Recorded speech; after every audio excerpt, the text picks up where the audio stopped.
ذکر کی آواز وہاں موجود رہ کر سننا،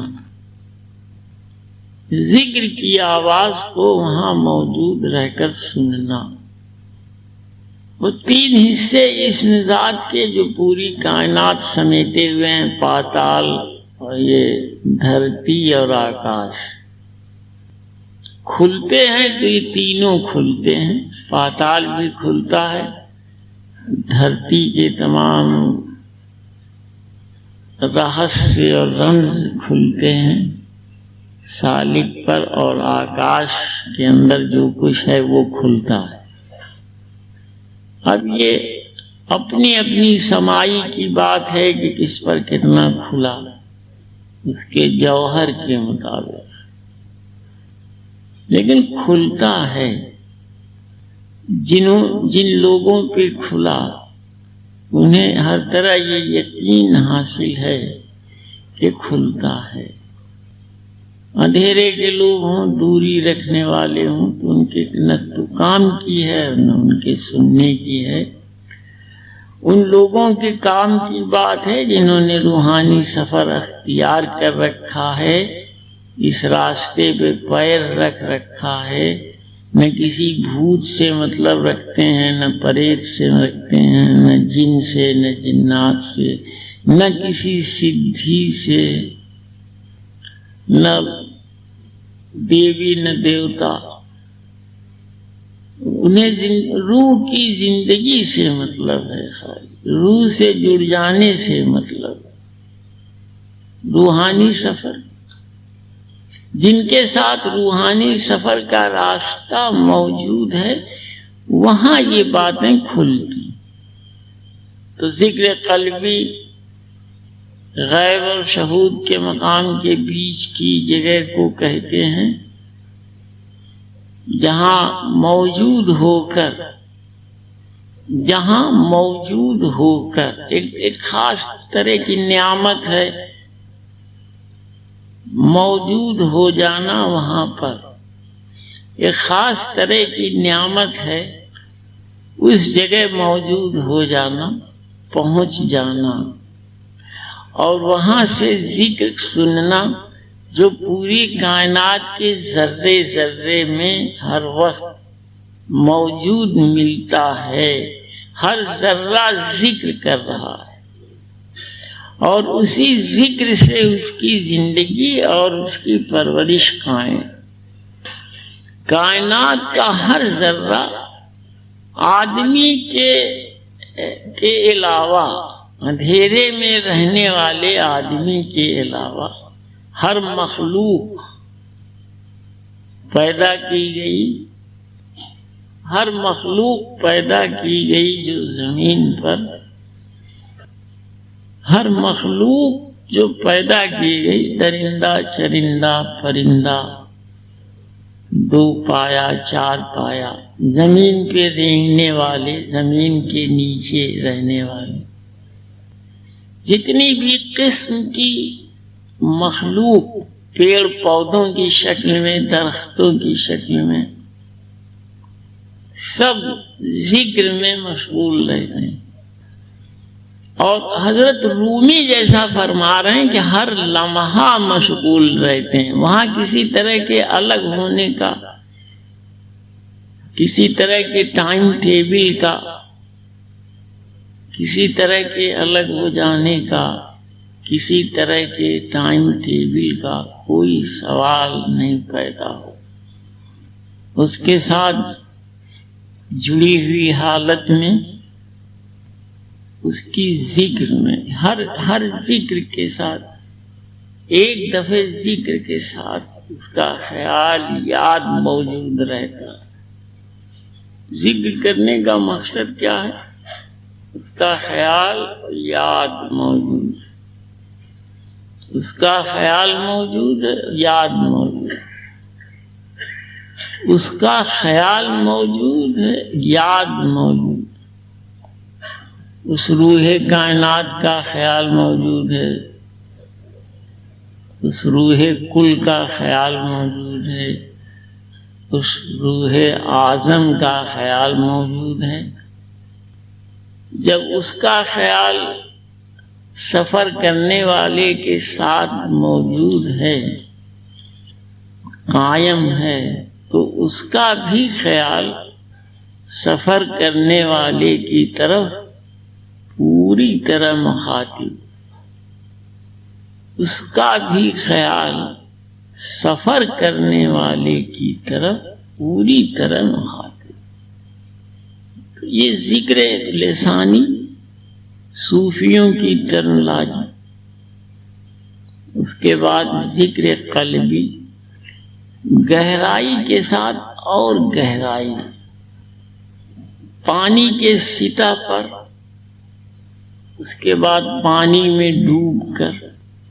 یعنی ذکر قلبی پہلا پانی کی سطح پر، پہلا پانی کی سطح پر،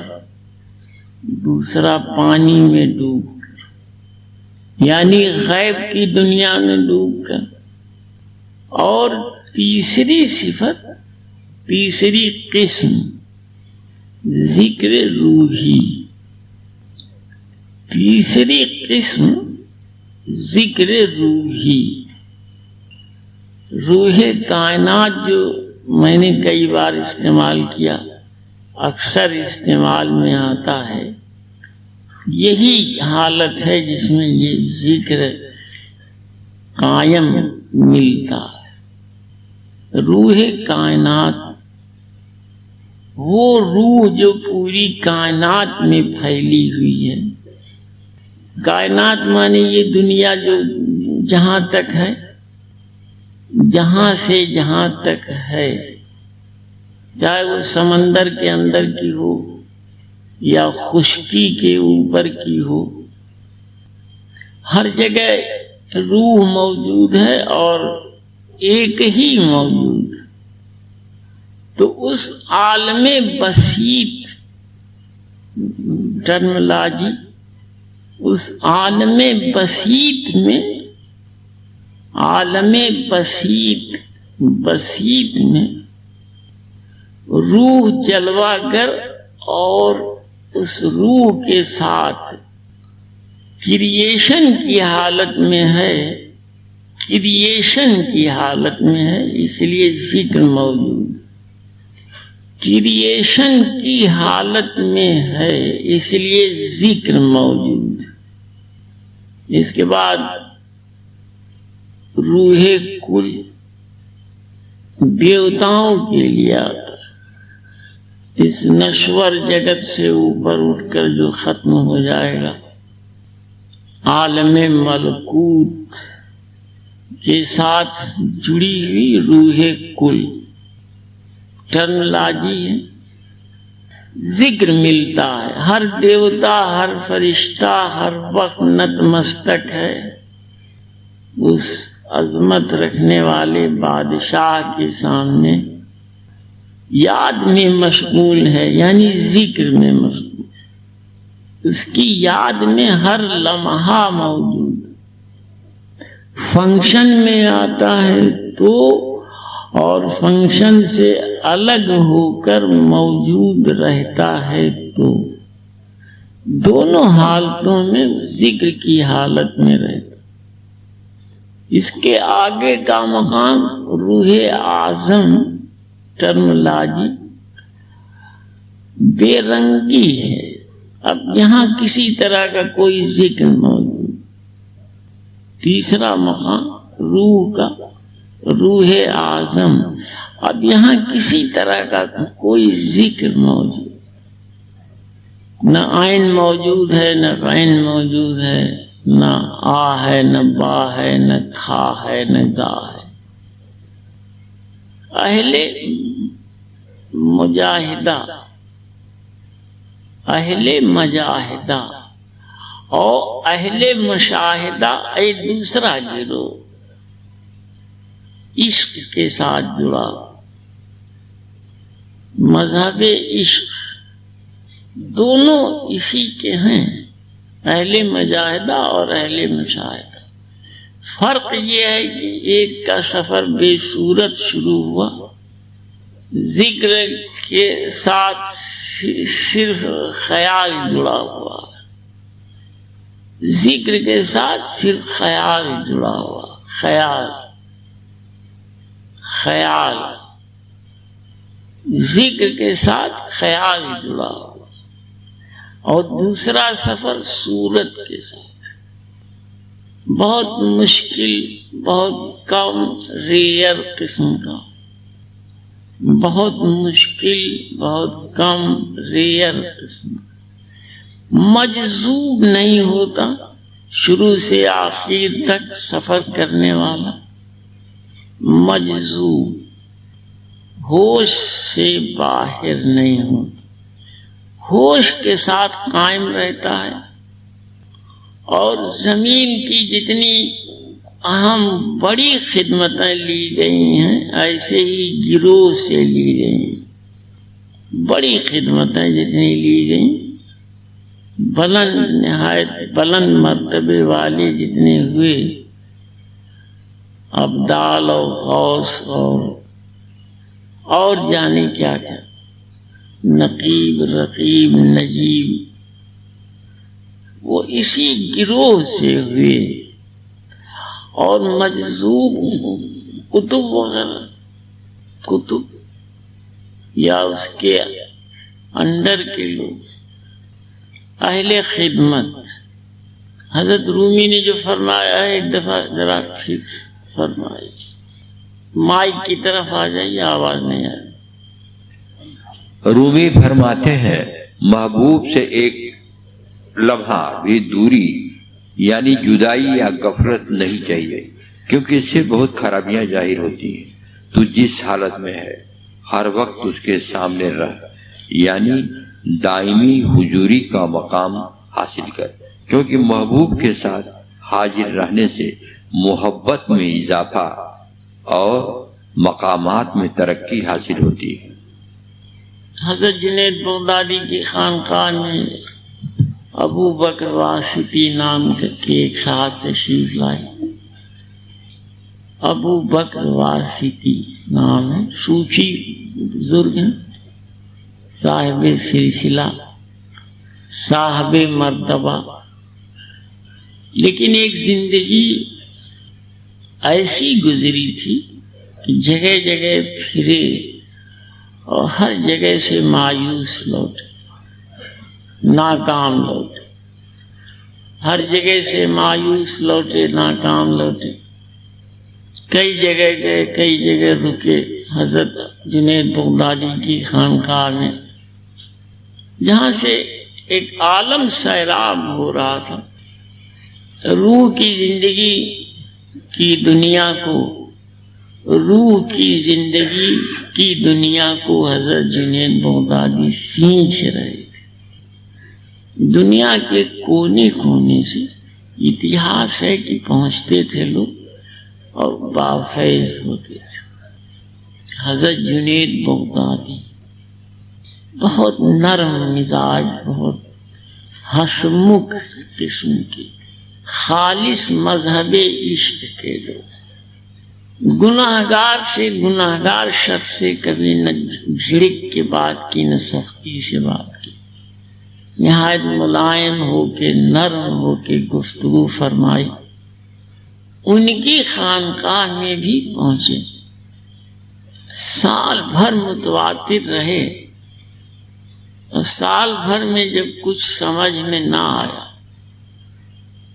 ایک دن اکبک تکبک سنبھال کے نکلے۔ حضرت جنید بغدادی باہر خانقاہ کے دروازے پر تشریف فرما،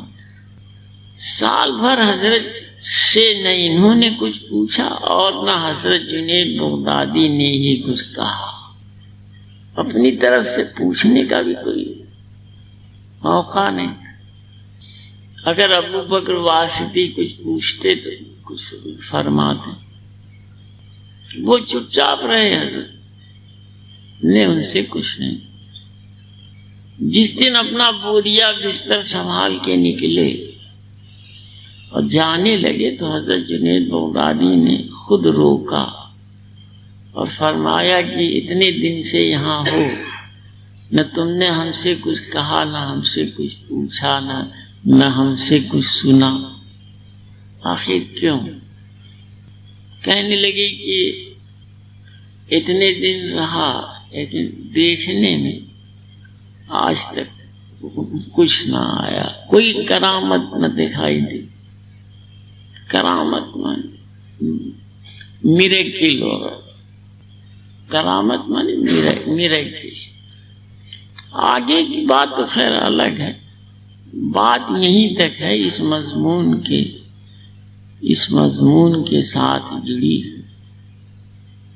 کہ جہاں رات دن ذکر فکر ہو رہا ہو، جہاں ہر وقت باطن کی راہ میں لگے ہوئے لوگ موجود ہوں، آسمانی پرورش موجود ہو، ایک ایسا فقیر موجود ہو کہ جس کی نگاہ کیمیا کا اثر رکھتی ہو، سال بھر کسی طرح کا کوئی اثر نہ ہونا، غیب سے کچھ نہ اترنا، باطن کی راہ کا کچھ بھی سمجھ میں نہ آنا، یہ بات ہے۔ اور ایسا شخص کی جو دنیا چھوڑے ہوئے باقاعدہ ڈھونڈنے نکلا، باقاعدہ، نہ اس کو اس کام سے غرض ہے نہ اس کام سے غرض ہے، اس کی رات بھی اسی کام کے لیے ہے، اس کا دن بھی اسی کام کے لیے ہے، پھر بھی کچھ اثر نہ ہو۔ آفس کی نوکری ہوتی، دکان دیکھنی ہوتی، گھر کی فکریں ہوتی، تو بات سمجھ میں آتی کہ فکر ایک جگہ جمع نہیں، ایکاگر نہیں، کنسنٹریشن نہیں موجود، ادھر بکھر جاتا ہے، ادھر بکھر جاتا ہے، ادھر بکھر جاتا ہے، یہ فکر گھیر لیتی ہے، وہ فکر دبا لیتی ہے، یہ بوجھ آ جاتا ہے، وہ بوجھ آ جاتا ہے۔ تو باطن کی فکر جس طرح جاگنی چاہیے تھی اس طرح سے نہیں ہو پاتی، اس راستے پہ چلنے کی فکر جس طرح رہنی چاہیے تھی اس طرح نہیں، لیکن وہاں ایسا کوئی مسئلہ موجود، ایسی کوئی پرابلم موجود، دن میں بھی اسی راہ پہ ہے، رات کو بھی اسی راہ پہ ہے، نہ گھر کی فکر جڑی ہے، نہ باہر کی فکر جڑی ہے، نہ کوئی پرابلم جڑا۔ یہ ایک سچویشن ہے، دھیان سے سنیے، یہ ایک سچویشن ہے، اور ایسی سچویشن کا آدمی سال بھر رہا ہو ایسی جگہ پہ جہاں سیراب ہونے کے لیے، پیاس بجھانے کے لیے دنیا کے کونے کونے سے لوگ پہنچ رہے ہیں۔ حضرت جنید بغدادی بھی نہیں مخاطب، حضرت جنید بغدادی بھی نہیں مخاطب، دھیان سے بات سنیں، حضرت جنید بغدادی بھی نہیں مخاطب، پھر سے سن لیجئے، حضرت جنید بغدادی بھی نہیں مخاطب، اس لیے مخاطب نہیں ہے کہ اس نے اپنے سے نہیں پوچھا، خود نہ کہا، اپنی ضرورت کا، اپنے باطن کی ضرورت کا دھیان حضرت جنید بغدادی کو نہیں دلوایا، حضرت جنید بغدادی کو باطن کی زندگی پانے کا دھیان نہیں دلوایا، سال بھر بیٹھ کر تماشا دیکھتا، سال بھر بیٹھ کر تماشا دیکھتا، اور یہ طے کرتا رہا کہ ٹھیک ہے کہ نہیں ہے، ٹھیک ہے کہ نہیں ہے، درست ہے کہ نہیں ہے، کچھ دیکھ لیں تب کہیں، کچھ دیکھ لیں تب کہیں، کچھ دیکھ لیں تب کہیں، کچھ دیکھ لیں تب کہیں۔ ایک سال بیت گیا، اسی میں 1 سال بیت گیا اور اس نے خود سے اپنی خواہش حضرت جنید بغدادی سے بیان نہیں کی، خود سے اپنی خواہش باطن کی راہ کو پانے کی بیان نہیں کی۔ حضرت جنید بغدادی نے دھیان نہیں دیا۔ نہ پانے کی وجہ یہ ہے کہ اس نے اپنی خواہش خود بیان نہیں کی، حضرت جنید بغدادی نے دھیان نہیں دیا۔